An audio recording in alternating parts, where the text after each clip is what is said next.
Bonsoir à tous, bienvenue dans ce journal de l'été quotidien qui vous emmène découvrir notre région. Nous sommes toujours dans l'Aisne, on va finir notre balade dans la vallée de l'Ailette, ici au musée franco-américain de Blérancourt, un musée exceptionnel qui a rouvert il y a quelques semaines et on découvre l'histoire de nos deux peuples. On découvre aussi l'histoire de cette femme extraordinaire, Anne Morgan. On va en parler dans un instant avec notre invité, mais pour l'instant, Cathy Collin et Nicolas Corcel nous font découvrir ce lieu exceptionnel. Dans les entrailles du nouveau musée franco-américain, les épreuves vécues ensemble au fil des siècles. Les deux guerres mondiales, et notamment pendant la première, ce soutien des volontaires américains venus aider une France blessée avant même l'entrée en guerre officielle des États-Unis.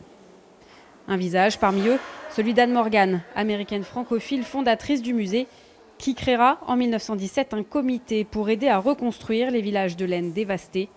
Elle ira jusqu'à inventer des bibliothèques ouvertes à tous. Tout ça par amour de la France. L'histoire franco-américaine reste mal connue. On la connaissait en gros, mais là, quand on rentre un peu dans les détails, c'est plus intéressant, évidemment.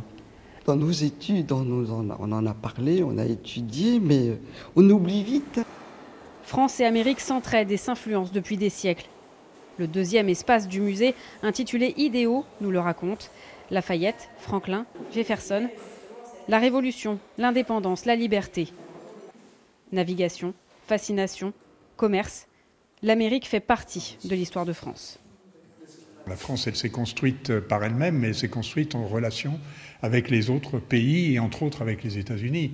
Il y a eu beaucoup d'échanges effectivement sur les idées, on le voit sur l'histoire de l'esclavage.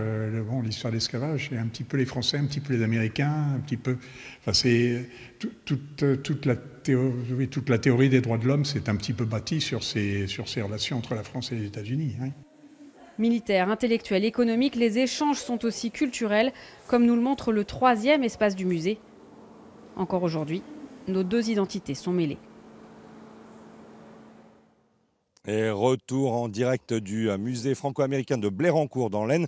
C'est le journal de l'été. On est avec Mathilde Schneider, sa conservatrice. Bonsoir.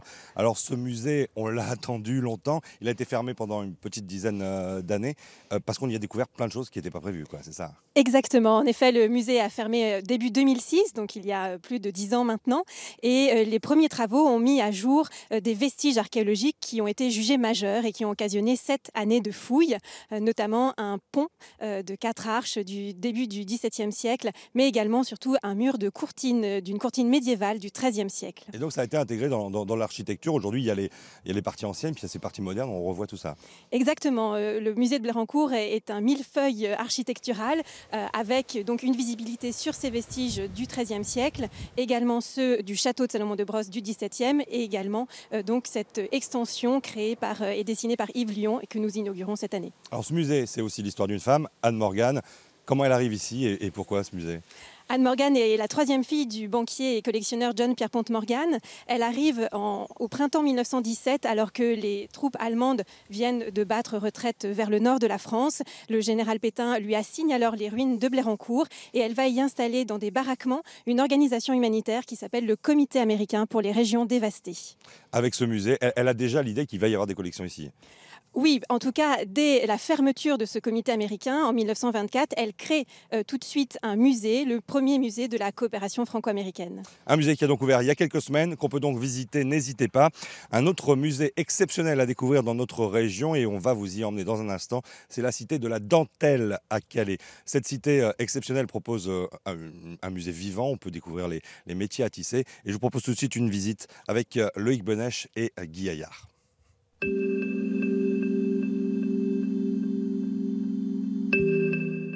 Vraiment dans la salle mode, c'est-à-dire c'est la salle qui montre comment on utilise la dentelle.